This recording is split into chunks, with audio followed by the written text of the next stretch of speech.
do you have to let people in? Oh no. No, we're going to stream it to Facebook, so nobody's coming in the Zoom. Okay, gotcha. I think that should do it. All right, we are officially live. Hello, everybody. Welcome to the next episode of the Sassquad Trail Runners RunVenture Zoom series. I am joined here by my very good friend, Patty Alcivar, and I'm so excited to get into the interview. I'm going to preface it right now by saying we are not even going to scratch the surface of who Patty is. It's going to be one of those interviews where I know the hour is going to fly by. So we will do our best, and I promise that I will leave time at the end for questions. I won't hog all of the time. Okay, so before we jump into our interview with Patty, I'm going to give you the rundown of where we are at with Sassquad Trail Runners. Like I said before, this is the 12th episode of our series. All of the previous episodes are now live on our Sassquad Trail Runners podcast.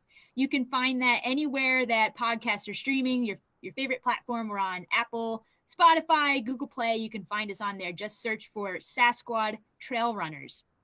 So a little background on us in case you're not familiar with who we are.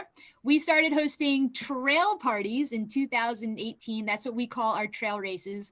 And now we have races all around the state. We're up to about 11 events throughout the year. We had to skip a few of them this past year with the pandemic, but over the last few weeks, we've gotten back out on the trails for our in-person events, which has been very, very fun.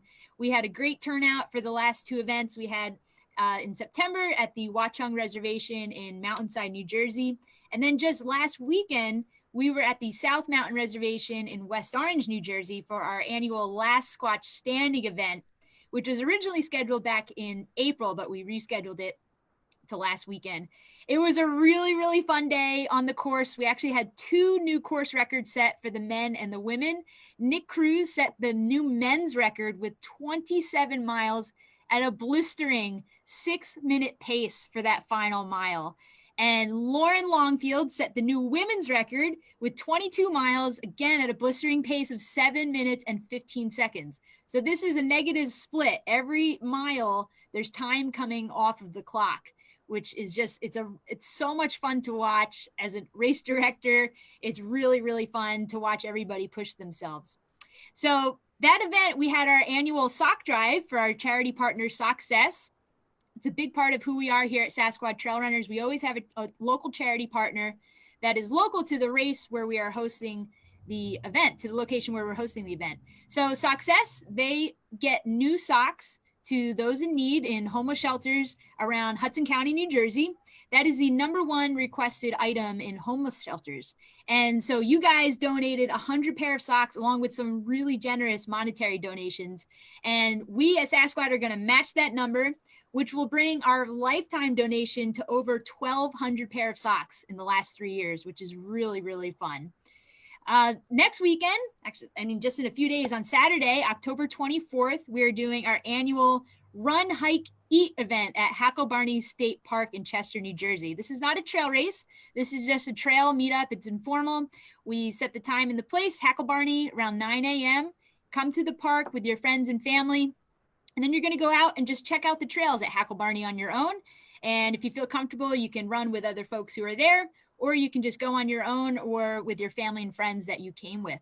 And then 1 mile down the road at Hacklebarney is the cider mill with amazing cider donuts. You don't want to miss that. We'll head on over there afterwards. Again, it's a very family-friendly event. It's a great opportunity to invite maybe a road runner in your life who's never tried trails. It's fun to check it out. And the foliage is going to be beautiful at Hacklebarney this weekend.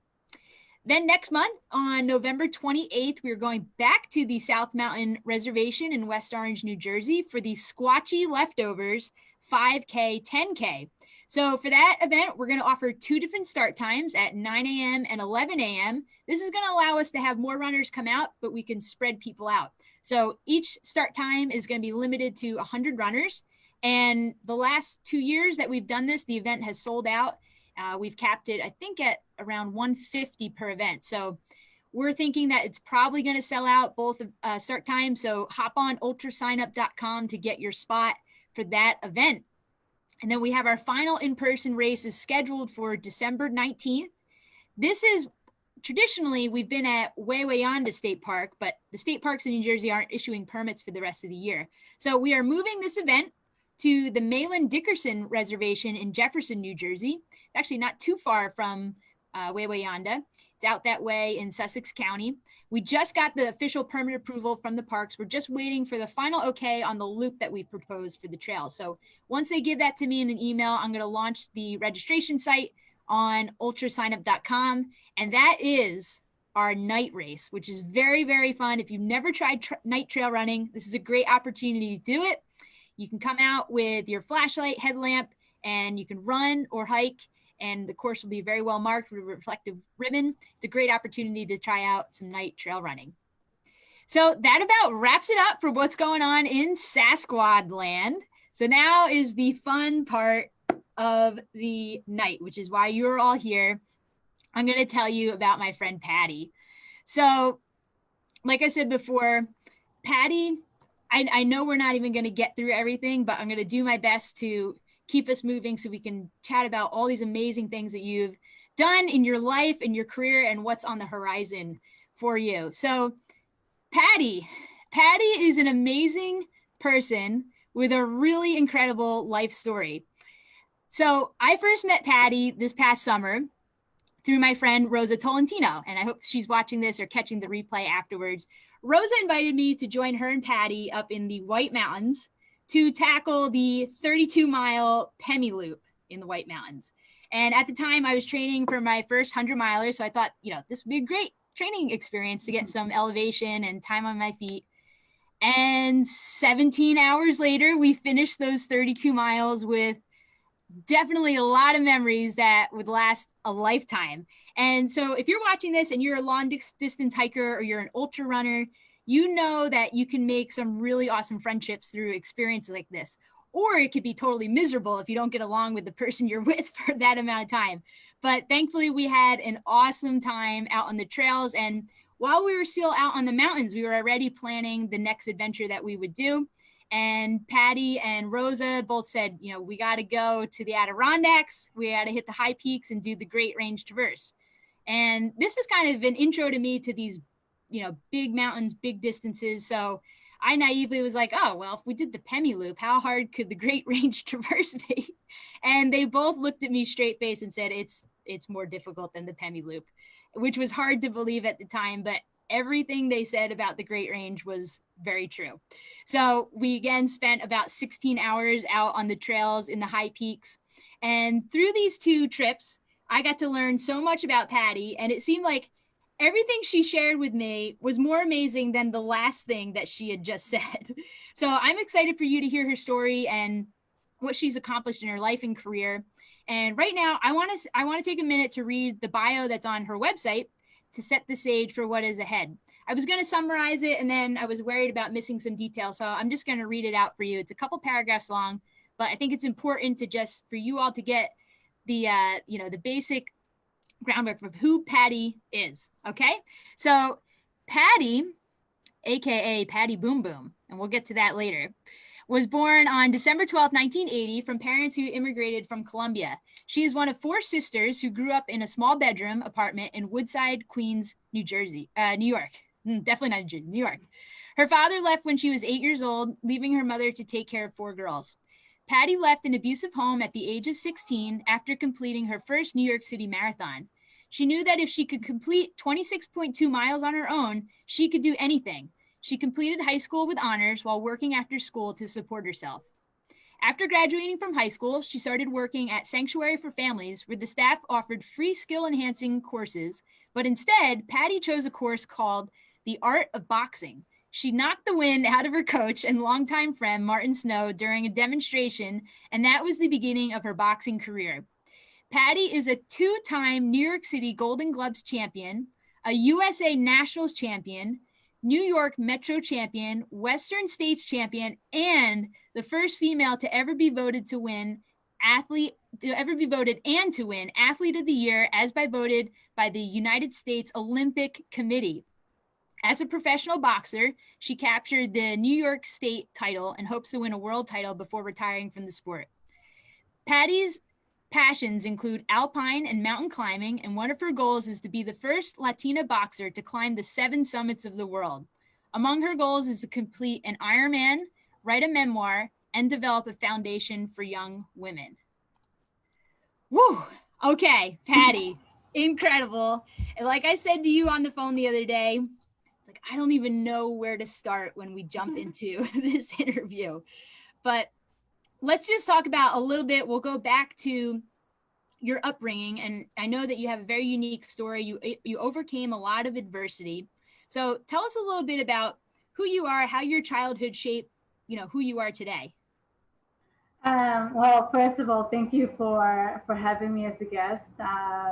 It's always, to me, I think that we all have a purpose, and part of my purpose is to be able to share my story, and if for any reason it resonates with anybody. You never know what anybody's going through. So thank you again for having me. You're welcome. I definitely share my story, not for anybody to feel sad or feel sorry, because I don't. I think that my past, my childhood, my upbringing is definitely what helped me have that quote unquote fighter spirit, literally. My parents are traditional, very traditional, old fashioned, thinking from Colombia, from specifically Barranquilla, Colombia. And, they were just very traditional, very strict. My father was extremely strict, but he also happened to be an alcoholic, very abusive, just not, any in today's world, definitely would be blocked away. So I definitely take everything that I am one of 4 sisters, and we grew up in a 1-bedroom apartment. So it wasn't so much that that it was a 1-bedroom apartment, but it was just living with someone, your dad, who you wish or you think that would be the person to protect you, to nurture you, and things like that. And that wasn't the case. I definitely had a really tough upbringing with him, and he was removed from our home when I was 8 years old, and that was the last time I saw him. And my mom, I understand it now as an adult, but back then it was really tough, for a single mom to take care of 4 daughters by herself. And she definitely didn't have a good upbringing either. So she did the best that she could with what she had. But at that time, it wasn't enough for me. It wasn't what I needed. And I just felt, I felt miserable. And I just wanted peace, and I didn't have that. So when, I took it upon myself, one day I was, we had chores to do every weekend. And since it was my turn to do the dishes, after the dishes, one Sunday afternoon, we were flipping the channels, and I stopped, and it was the Boston Marathon. And I saw this petite woman going towards the finish line, and she got down, she kissed the floor, she was crying. But I mean, I had no idea what I was watching. I just know that I was just hypnotized by that. And I was like, I'm gonna do that one day. And I said it out loud. I didn't even realize that I said it out loud, and everybody started laughing at me. Like my mom, my sisters. I mean, again, now I would understand it, but back then I was like, what are you laughing at? I'm going to do it. And I literally woke up the next day, and I ran down Queens Boulevard. I mean, I lasted a mile, but I was just like, okay. And at that age, I think I was like 13, 14 years old. Every other day, I took it a block more. And Wow. by the end of a couple of months, I was running a 5K. And then, you know, and I took it upon myself to find out how. My dream was to now run the New York City Marathon. You were And 13 at the time. yeah, and I, you know, I did. I enlisted in my first 5K, and I told this guy. I remember I told this guy, you know, my dream is to run the marathon, and he started laughing. He's like, "How old are you?"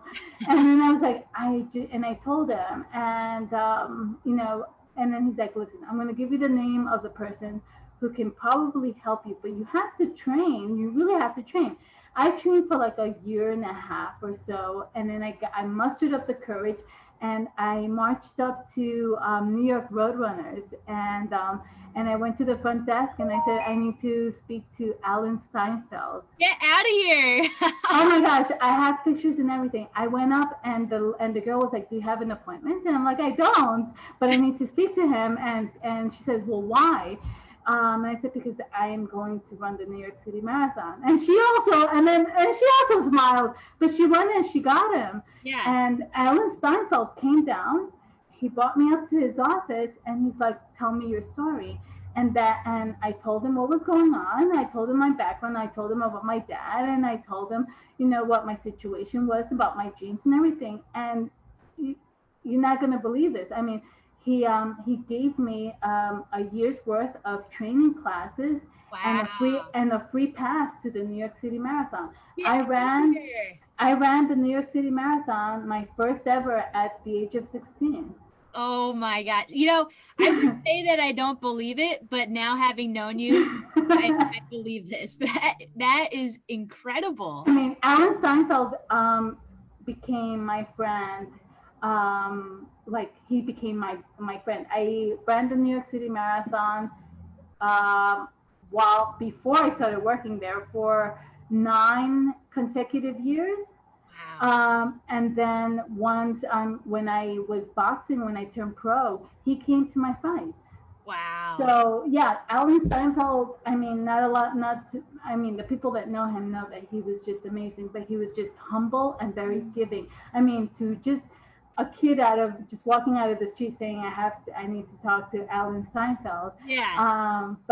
But he did. He was just very giving, and he must have seen something in my face too, and you know, and he gave me that opportunity that I cherish for life. When I crossed that finish line, you know, it was bittersweet.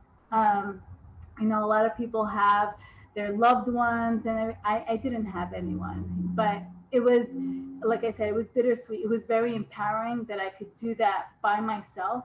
And then I said, okay, you know, I made like an internal promise. I'm like, until you know I can, and until maybe I die, I would like to run at least one marathon every year, just you know, to remind me of everything it took to complete my first one. Yeah. So I have from that time, I have run at least one, sometimes two or three, but at least one every year. And I remember, you know, everything that I went through to get me to that starting line and finish line. So, so yeah. That's amazing. It makes me think, I think it makes you think about what decisions can you make that could possibly change somebody's life. I mean, him giving you that opportunity, it really puts you, I think, on it. It sounds like a trajectory to, diving into the endurance world, you know? Yeah, I mean, I think just watching how exhausted, the person that year that won, it was Olga Markova. I'll never forget that.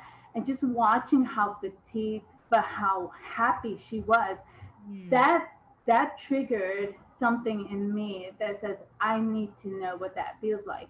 And I did. You know, I definitely did firsthand find out what that felt like, and I was hooked.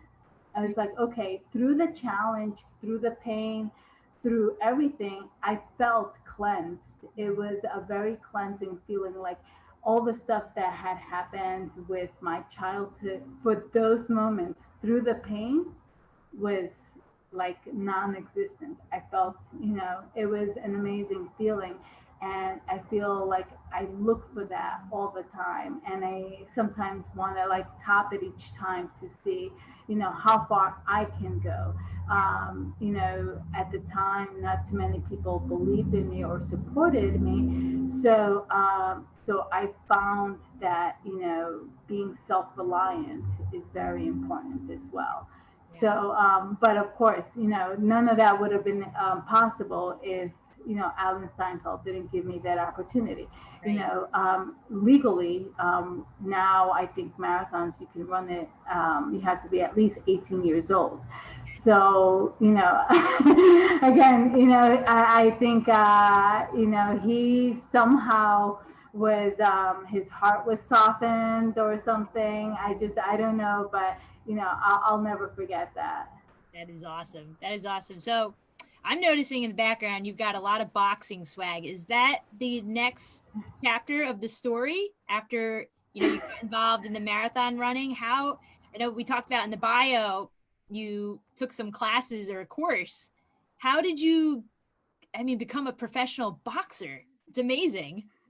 So yeah, I did start with my first sport was ballet. I was diagnosed with a mild case of ADD when I was like 6 years old, and it was advised to my mom to put me in some extracurriculum activities to help drain the excess energy. And ballet, it's beautiful. I love it, and part of my flexibility comes from a few years of ballet. And but that ended, the program ended, and then I on my own saw a martial arts school, and I went into there and I took a free class, a free trial, and I loved it. Mm. And I did martial arts, practice martial arts kyokushin for about 6 years. I won a world title, Wow. and in full contact, but that whole contact, that intensity, changed my life. The difference in my focus in school and in everything, just even my personality changed. It was amazing. So, but once I won the world title in that, I was like, okay, what am I gonna do? And at the time, I had already left my home, and I was working at a domestic violence shelter called Sanctuary for Families, and they offered the employees free classes at the new school. So I signed up for the art of boxing, which when I went there, I was totally disappointed because it was like a box aerobics class. Okay. And I remember the instructor, he's 6'5", Martin, about 250 pounds, huge. And he's like, okay, see you next week, kid. And I'm like, I'm not coming back to this. And he's like, well, why not? And I said, because this is like a box aerobics class, and Mm. I wanted to fight. And he looked at me and he's like, I'm like, I'm into karate, into martial arts, and I just wanted to better my punches, and I wanted to fight. And then he's like, let me see what you have. Throw any punches you want, and I'll block them. And I'm like, and I'm throwing punches. I'm like, at the time, I'm like 110 pounds, 115 pounds, and he's huge. And then he's blocking everything, Yeah. and it's hurting. And I just knew from martial arts that the one place that you cannot build muscle, no matter how big you are, is the solar plex. So Okay. I found an opening and right there in the solar plex, and I punched him as hard as I possibly could. And he was almost about to vomit. He was like, women's boxing just became legal in New York, and it's true. Women's boxing in New York became legal in 1995. So he's like, I'll train you. And I was the first male or female boxer. He was a boxer himself, and he's a trainer, but he mostly trained at the time recreational boxers. So I was the first one that he trained to fight competitively. Mm. And he told me like later on, and then he's like, listen, honestly, when I first saw you, I'm like, no, this girl, this kid is gonna get hurt. She's too pretty. She's too fragile. That's the word he used. Okay. She's pretty and fragile, I would and not describe you as fragile, Patty.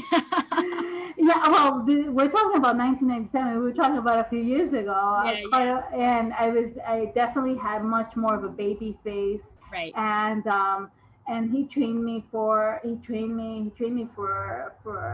yeah, like half a year. I go into my first competition, the Golden Gloves, the preliminaries, and it's in this Catholic school right here in Queens. Yeah. And you draw numbers. One will fight two, and three will fight four. Right. And of course, I draw this girl. I'll never forget. Her last name is Barboza.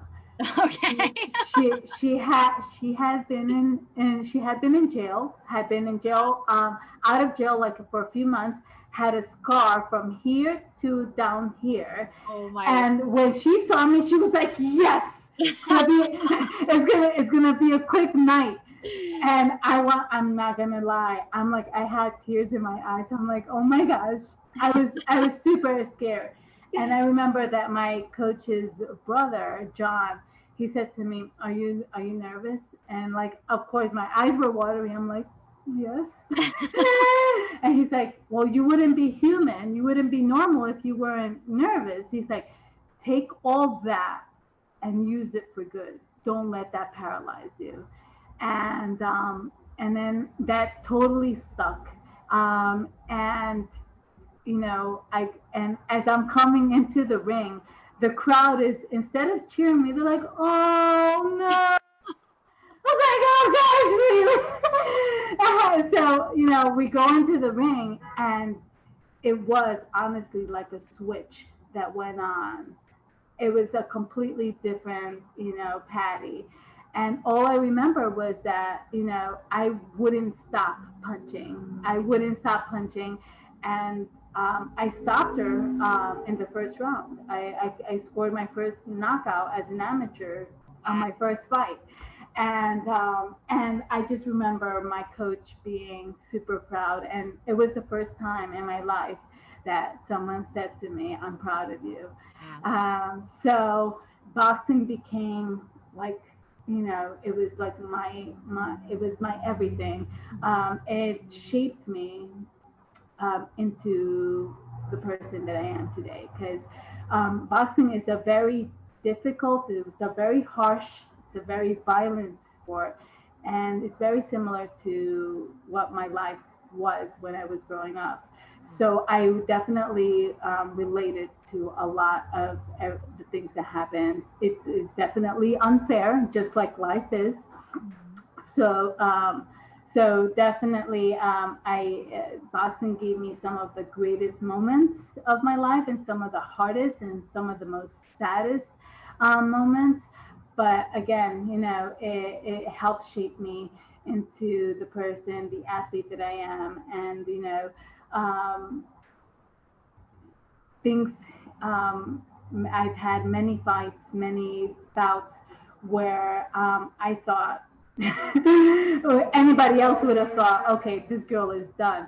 And just when you think you're done or you can't give anymore, you just got to get up and keep punching and not give up. And those are the fights that definitely made me. Um, you know, uh, Two Golden Gloves, a national championship. If you saw, the girl that I had for the national championships, in boxing, you fight, and for those championship bouts, you fight preliminary, quarterfinals, semifinals, and finals. So you fight 4 fights. If you lose any of those, you're out. And I made it to the finals for the nationals, and again, the girl that I had to fight, her name was downtown Leona Brown, and they also called her Little Tyson. She knocked everybody out to get to the finals, and this fight was on ESPN2. And even the commentators, oh my gosh, he's a famous commentator. I can't remember his name, Al something. Um, And even they were saying, okay, the favorite is little Tyson Yeah. here. And I won a unanimous decision. And it was just defying the odds. And I think that's my kind of like my thing. I like to defy the odds, especially there's that saying, sometimes you have to be your own hero. Yeah, so boxing definitely special in so many ways, very hard. One of my last fights, my opponent gave me an intentional headbutt that opened a 6-inch gash on my eye, and that definitely took me out for quite some time. And actually, that's what that's what got me into my next passion, which is mountaineering. Yes, yes. um, Before we jump into that, I do have to say, when we went on the hike for the Pemi Loop, okay, Patty is very humble, and I've asked her to not hold back in sharing everything. Um, when we were out hiking, she mentioned in passing, like, she was a boxer, and I was picking up that she was a boxer, like a legitimate boxer. So when I got home, I Googled Patty, and there's a website, there's a Wikipedia on Patty, and she was in a Gatorade commercial. So I'm thankful that you're sharing all this, because it really does give great background on who you are as a person. So I know that a lot of people I've chatted with leading up to this are very excited to hear about your journey into mountaineering and your experiences in that, and what you're doing, what you're working on right now. So let's jump into mountaineering. So it sounds like you wrapped up boxing, and then you got into more on the endurance side of alpine climbing and ultra running. So let's chat about that. yes, wow. Yeah, I mean, boxing was good, was amazing, but to be honest, as a female boxer, um, a boxer at my level, having won, I also won the New York State title here in New York, which was amazing. Oh my gosh. But a male boxer at my level would easily be making 6 figures. I will never see anything like that. And I'm so thankful that I have other skills, and I did graduate from as an EMT. I did have my medical degrees. I'm also a Spanish interpreter, among other things. So I have definitely a backup.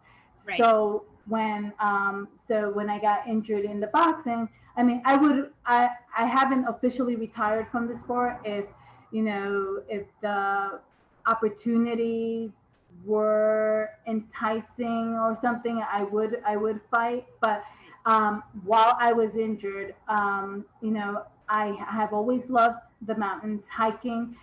But my boss at the time wanted to like con me into going to Utah, which I'm Mm. hopefully going back to, and to do some work for her. And she's like, "Listen, I know that you like the mountains and stuff like that. You come and you will do some work for me. I'm gonna give you a good birthday gift." I'm like, "Okay."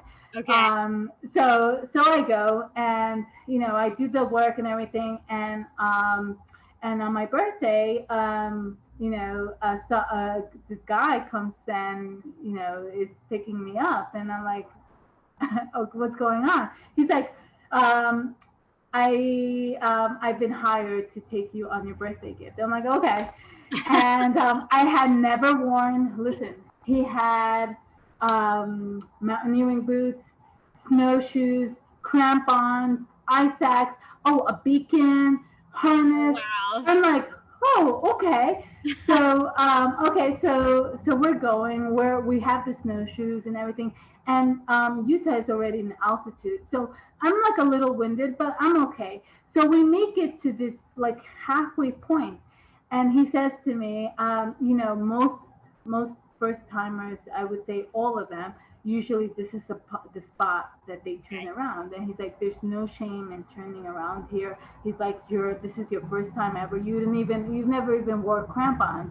He's Right. like, so yeah, so let me know how you feel about, we can just go back now. I'm like, this is not the summit. And he's like, no. And I'm like, where's the summit? He's like, you see those rocks? It's like alpine rock climbing on those rocks. And behind that, two more climbs is the summit. And he's like, it's about 4 hours, at least another 4 hours. And I'm like, and then it was very intimidating. It was very super scary. And then I'm like, listen, I'm not gonna lie. I'm like, I'm overwhelmed, but there's no way I'm coming down now. We have to make it to the summit. So he's like, okay, let's go for it. And I summited. It was 12,000 feet on alpine rock climbing, crampons and ice axe. And I remember like summiting, and it was like the most amazing feeling. And I was just hooked on that. I couldn't stop thinking about like going back to the mountains. And this is a very experienced guide. He said that was the first time any client on their first try would summit such a high altitude, Wow, that's pretty awesome. alpine. Yeah. So his name is Kino, and I'm going back for my birthday, hopefully, this year, to climb Pfeifferhorn. But that was my intro into alpine climbing, and sure enough, right after that, I booked my first expedition in Ecuador. And I summited 4 out of the 5 high altitude mountains that we were programmed to do. I went back, 3 months later, and then I was able to summit all 5 mountains. And right from there, I was like, okay, I just don't want to keep climbing without a purpose. Hmm. And I searched and I asked, what is one of the highest levels of mountaineering that anybody can achieve? And I found out that one of the highest levels that any mountaineer's dream is the seven summits of the world. And the seven summits of the world is the highest peak in each continent. So Africa would be Kilimanjaro. Um, Here in North America would be Denali. South America would be Aconcagua. Europe would be Elbrus. Um, then there's Antarctica, which is Vinson. And then Asia is Everest, and then Carton's Pyramid in Indonesia. So those are the seven summits. So, I think now about 400 people worldwide have accomplished this. That's a small number. That's a very small number. However, what would make it absolutely a big deal for someone like me is because I live in sea level. I live at sea level, which, that's one.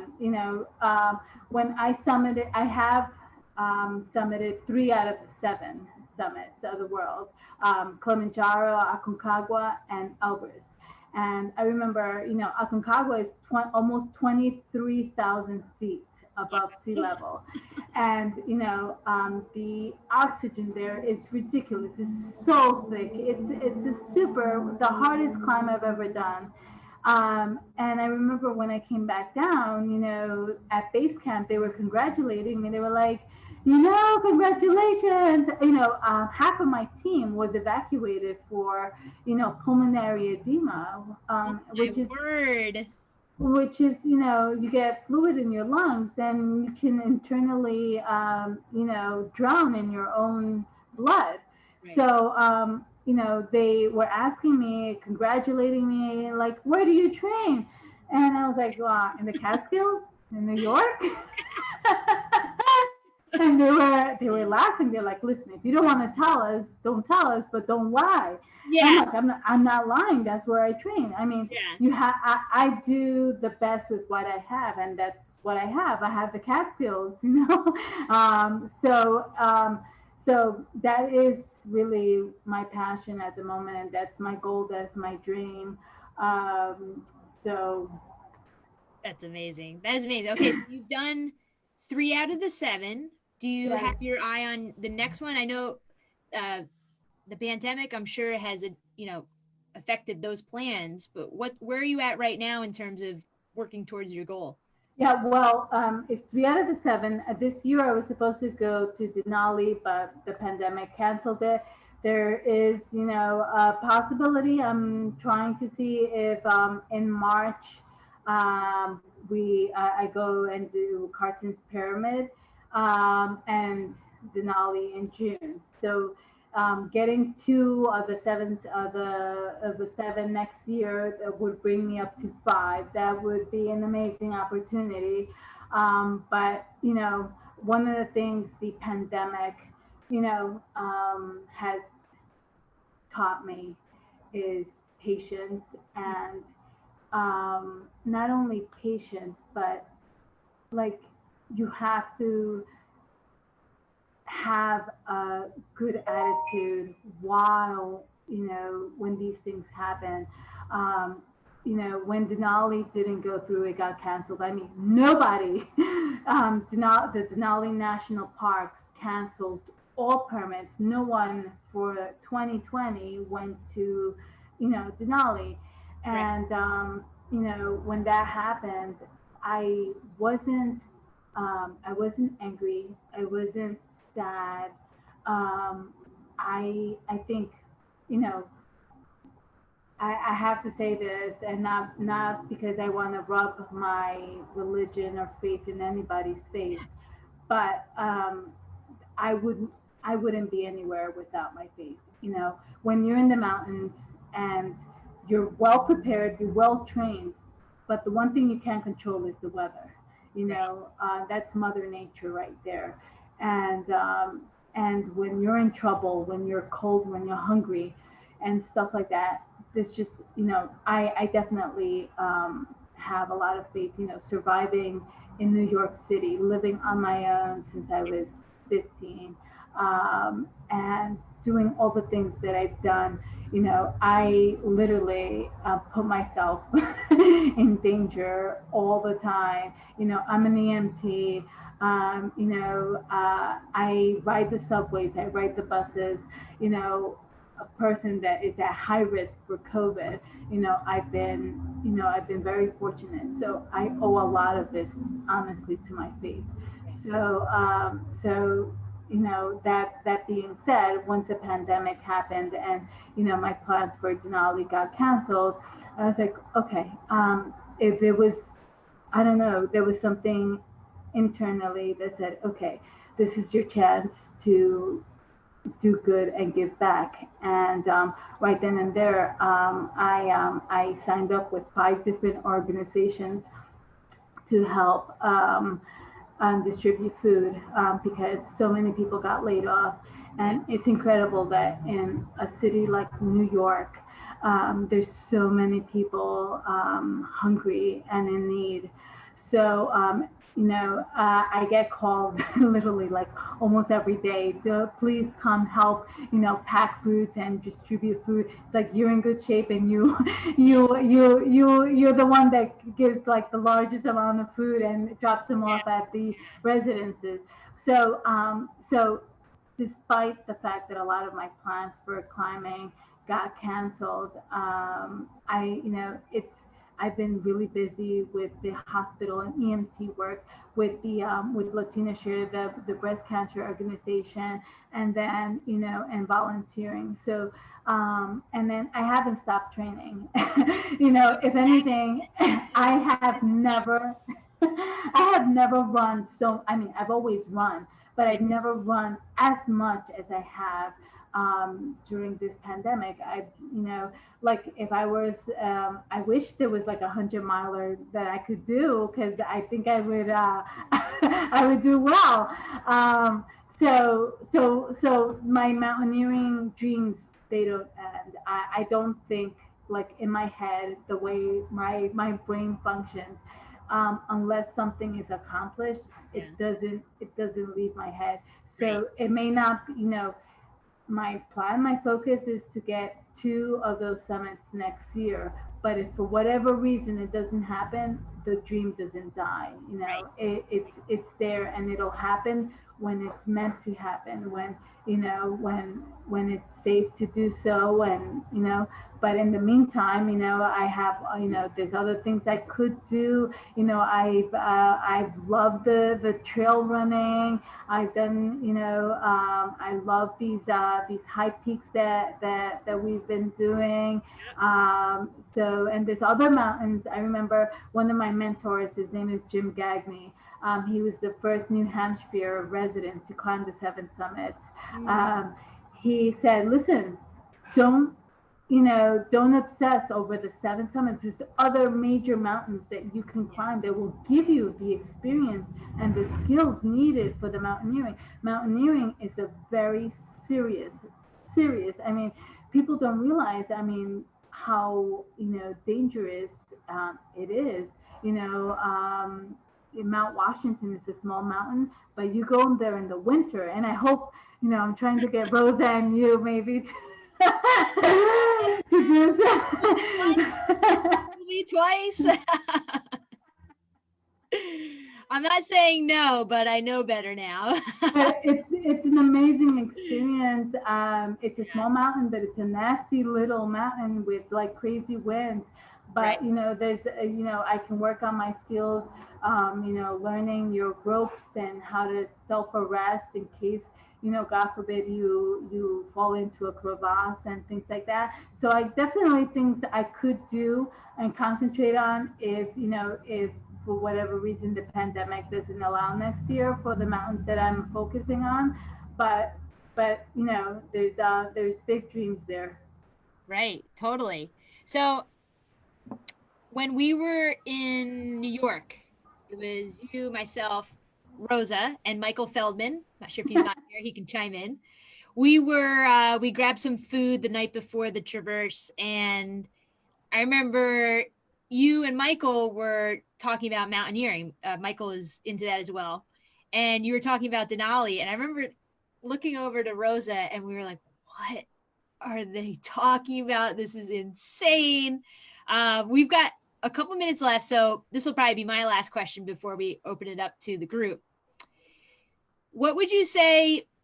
Because I think I remember you saying, I think I asked what do you think is the hardest summit out of the seven, and it wasn't Everest, wasn't it? Denali was your answer.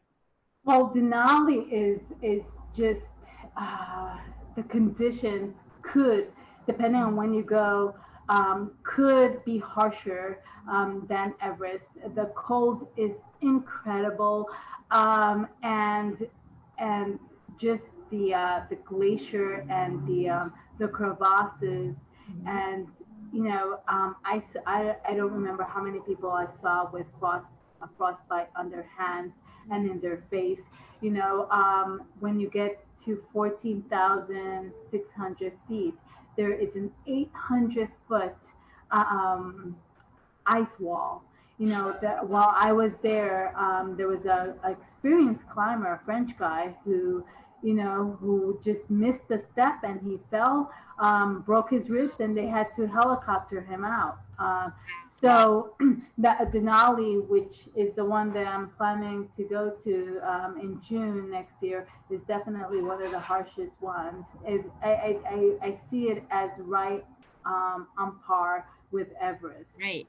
Can you share? Because I remember you talking with Michael, explaining how, because you have to have a permit for Denali, and that only a certain amount are given out to women. So I want you to talk about that and the reasons why. It was very, very interesting.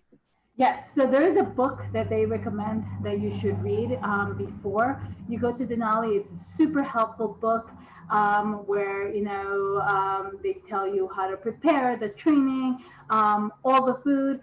So I was reading it. I wanted to be really prepared because once they give you a permit, you also have to go to an interview with the rangers. Okay. And once you get there, and they'll interview you and ask you questions and things like that to see if you're an experienced before they actually hand you your permit number, and then they'll hand you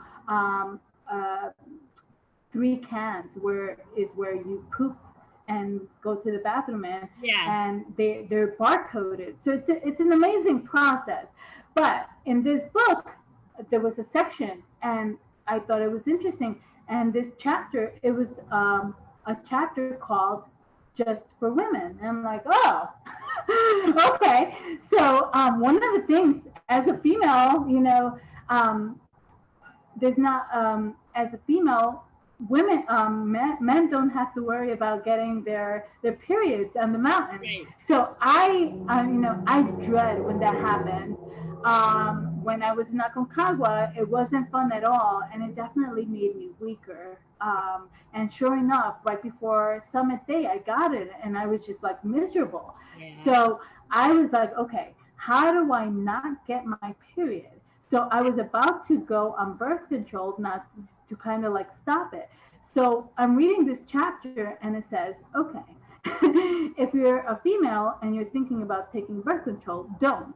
Because they have found that it'll increase your chances of cardiac arrest. Oh, wow. So I was like, ah. That's not good. So, and then on top of that, one of the statistics that I found really interesting as well was that out of they give about 1,200 permits for Denali, and only 1% of those permits are given to women. Not that they don't qualify or anything, but women don't even bother going. Well, that 1%. And the reason being is that Denali is one of the only, if not the only mountain where you can hire Sherpas or porters to carry the loads for you.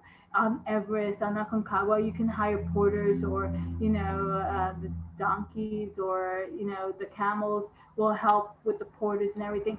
On Denali, you carry everything. And I went with when I went, I carried about 65 pounds on my backpack, on my back.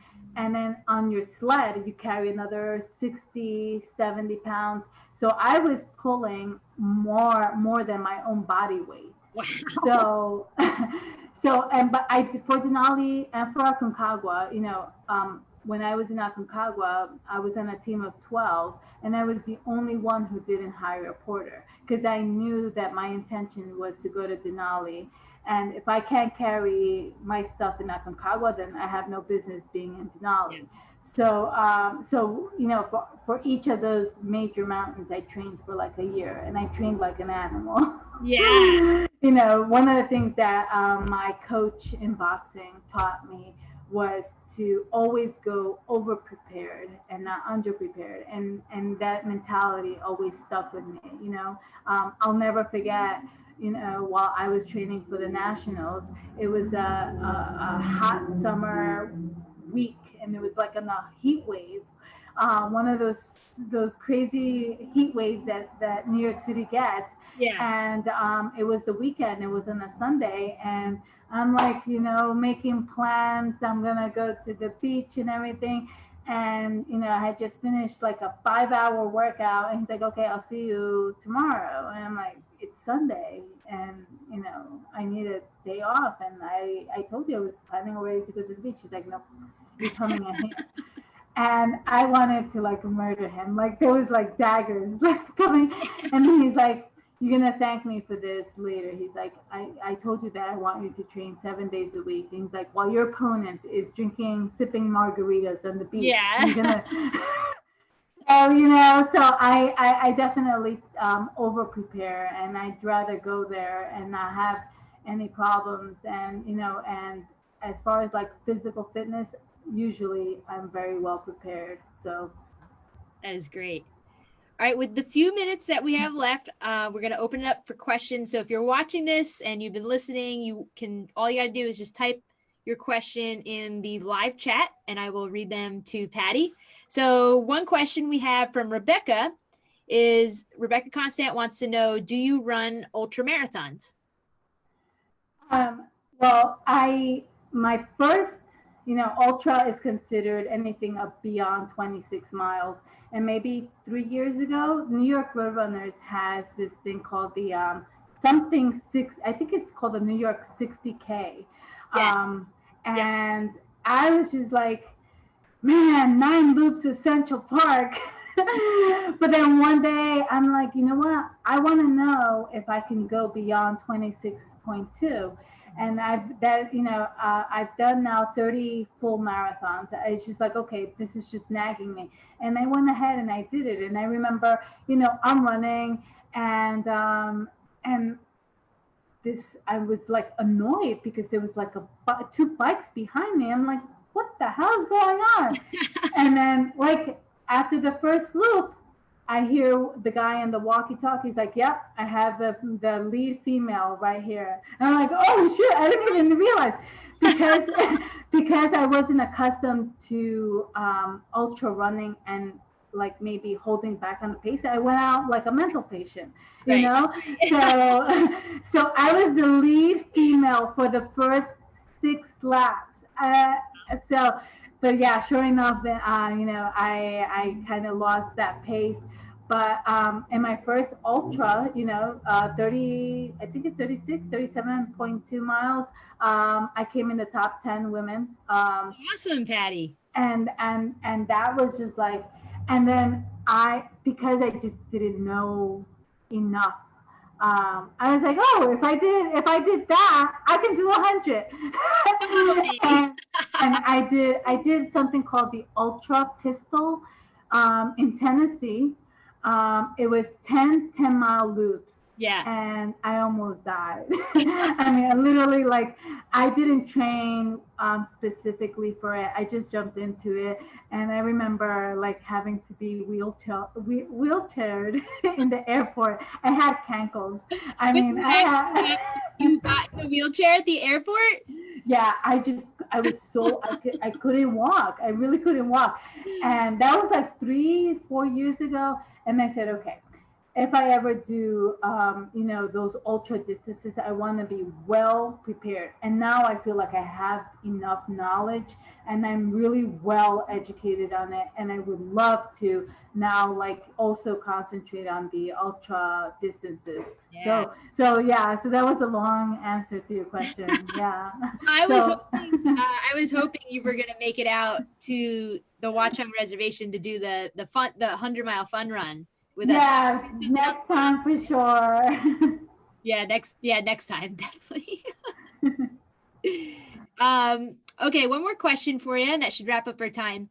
And I'll fill them in on this. Is this summer you've done some really awesome things. You've done Devil's Path, great the Escarpment Trail, the Great Range Traverse, Pemi Loop.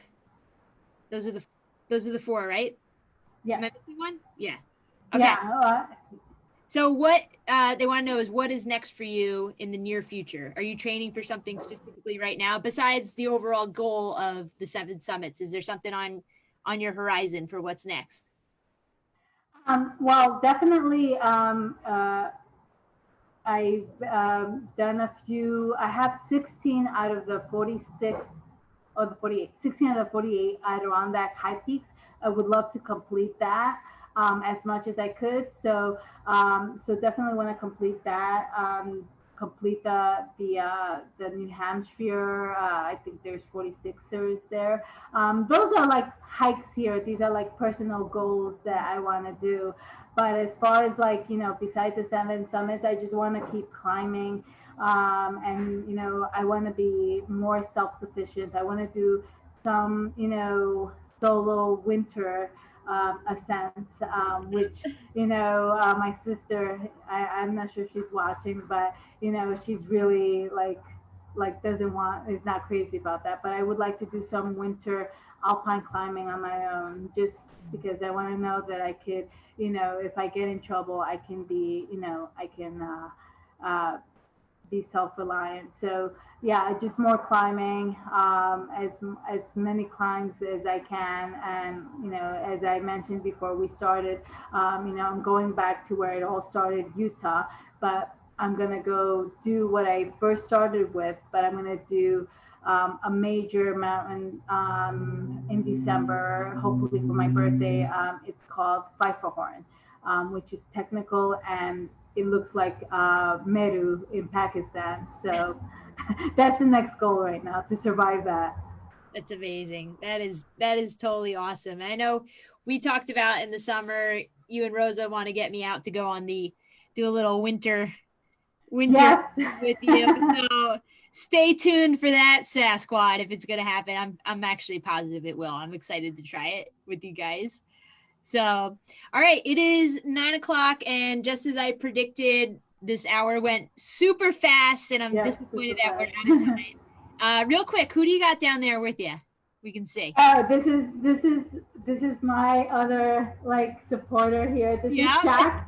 We've been together for 11, almost 11 years in December. Look at I that. rescued him when he was 6 weeks old in North Carolina. That is awesome. I'm glad I got to virtually meet him. I always see your pictures of Jack on social media. So thank you again, Patty, so much for joining us, being gracious with your time, sharing your incredible story. It was awesome. If you are watching this and I'm sure like me, you're probably thinking, I need to send this to these friends. You can send them this link that's on Facebook Live. It'll be on our Facebook page from now until forever. Or in about a week or so, we're going to upload it on our podcast. So you can search for Sassquad Trail Runners podcast anywhere that podcasts are streaming, and you can catch up on that. So thank you again, Patty. And to everybody here watching, we will see you on the trails soon. So until then, just keep it squatchy.